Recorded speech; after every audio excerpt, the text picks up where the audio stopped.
नमस्कार मित्रांनो, मी तुमचा मित्र कल्पेश आणि आज आपण थोडं केपीचं जे सॉफ्टवेअर आहे किस्मत 2025 त्याच्यामध्ये मॉड्यूल सेटिंग कशी करायची, म्हणजे जेणेकरून आपल्याला रीडिंग एकदम इझी होईल. तर ते आपण आज थोडं शिकणार आहोत. भरपूर जणांचे क्वेश्चन होते की कसं करतात, काय करतात, आपल्याला काय हवं आहे, तर ते आपण थोडं शिकून घेऊया. तर मी आता काय करतो, हे आपलं सॉफ्टवेअर ओपन केलं गेलेलं आहे. ठीक आहे, असंच आपल्याला एक ब्लँक सॉफ्टवेअर मिळतं ज्याच्यामध्ये आपल्याला भरपूर सेटिंग करायची असते. तर याच्यामध्ये सर्वात इम्पॉर्टंट बघायचं आपल्याला की पहिलं मॉड्यूल सेटिंग करायचे. मॉड्यूल सेटिंगमध्ये एंटर, त्याच्या बाजूला हा एक पानासारखा आहे सेटिंग, त्याच्या पुढे एक पेन्सिलसारखं आहे, हे पेन्सिलवालं इथे लिहिलेलं आहे मॉड्यूल सेटिंग.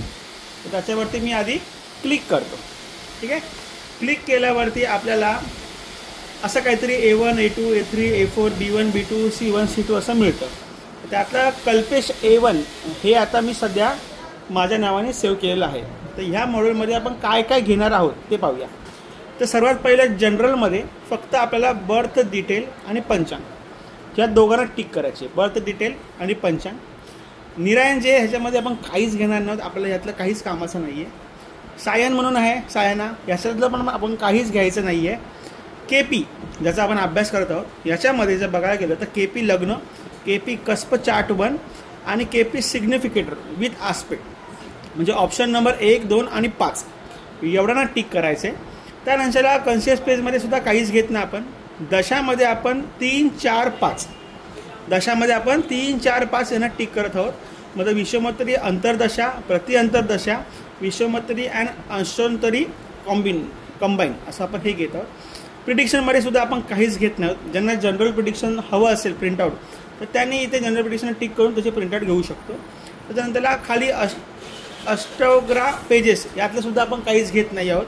7.5 पण काही घेत नाही, डेली इव्हेंट्स पण काही नाही, रिसर्चमध्ये देखील काहीच घेत नाही आहोत. वर्षफळ पेजेस पण काही नाही, काल विभाग पण काही नाही. जेमस्टोन आपण घेतो कारण की आपल्याला कधी कधी इमिडिएटली एखाद्याला सांगायचं असेल की तुम्ही हे जेमस्टोन धारण करू शकता, तर कुठलं आणि कसं, तर त्याच्यासाठी आपण काय करतो, तर जेमस्टोन रिकमेंडेशन घेत आहोत आणि जेमस्टोन अंतर्दशा कुठलं अंतर्दशात घालावं एवढं घेत आहोत. याच्या पुढचं आपण काहीच घेत नाही. शेवटी आपल्याकडे 1 2 3 4 5 6 7 8 9 10 टोटल 10 सिलेक्ट गेलेले असे मिळतात. म्हणजे पंचांग डिटेल्स, बर्थ डिटेल्स, पंचांग, केपी लग्न चार्ट, चार्ट टाईप 1, आस्पेक्ट, दशाच आणि एंडला जेमस्टोन रिकमेंडेशन. यानंतरला हे टिक करून झाल्यावरती आपण इथे सेव्ह मॉड्यूल केलेलं आहे, माझं नाव आलेलं आहे सेव्ह म्हणून. ठीक आहे, तर आता आपण पुढे कसं करायचं हे पाहूया. ठीक आहे, तर आता मी हॉरोस्कोपवरती क्लिक करतो. हॉरोस्कोपवरती क्लिक केलं, लेट्स मी माझं नाव लिहितो कल्पेश. त्यानंतर मी बर्थडेट टाकतो. असं इथे मेल फिमेल हवं तर तुम्ही लिहू शकता, असं काही हरकत नाही आहे. बर्थ टाईम टाकतो सकाळी 11 वाजताचा. प्लेस मुंबईमध्ये स्पेसिफिकली हवं असेल तर आपण थोडं बघू शकतो, किंवा जर तुमच्याकडे पत्रिका आली असेल तर पत्रिकेनुसार आपण इथे मॅन्युअली लॉंगिट्यूड आणि लॅटिट्यूड टाकू शकतो. आता मेन गोष्ट अशी आहे की लँग्वेज आपण सिलेक्ट करताना मराठी करत आहोत. त्याच्यानंतर आपण केपी सिलेक्ट करत आहोत, बाकी काहीच नाही. केपी मॉड्यूल, आता इथे हे module by default A1 B1 C1 येतं, तर इथे आपण कल्पेश A1 हेच मॉड्यूल सिलेक्ट करत आहोत. नॉर्थमध्ये बघत आहोत आणि हे सगळं झाल्यानंतर आपण इथे व्ह्यू करणार आहोत. व्ह्यू केल्यानंतरला विषमोत्तरी प्रतिअंतर्दशा तो विचारतो. तर याच्यामध्ये टोटल 5 असतात.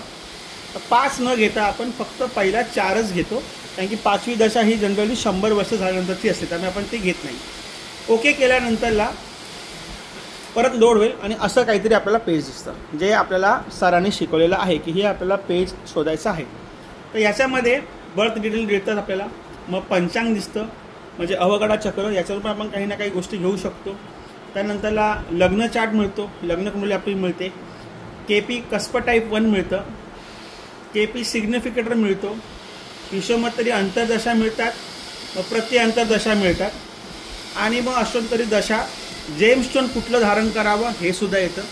आता जेमस्टोन कुठलं धारण करावं याच्यामध्ये ह्यांनी दिलेले जनरली माणिक हे रत्न किंवा लसुनिया हे रत्न धारण करावं आणि नीलम आणि मुंगा डोनेट करण्यात यावे. आता हे अंतर्दशेमध्ये सुद्धा दिलेलं आहे.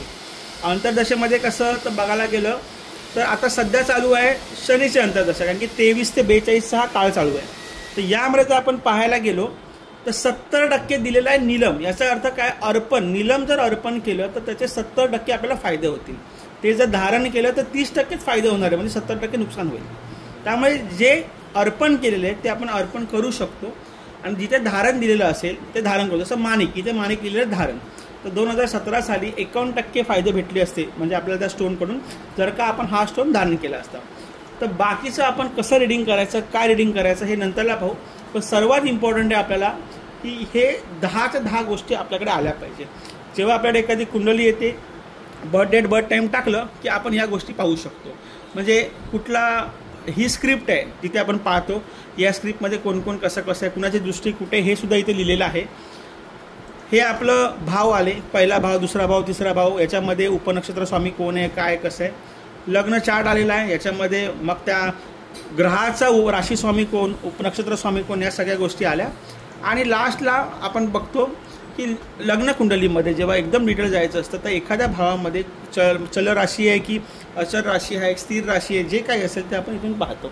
ठीक आहे. तर पुढचा व्हिडिओ मी लवकरच टाकेल की कसं आपण रिडिंग करतो. काही डाऊट असल्यास मला संपर्क करावा. हा माझा नंबर आहे 7032553655. केलं तर संध्याकाळी करावा 7 नंतर, मी तुम्हाला उत्तर नक्कीच देईल. धन्यवाद.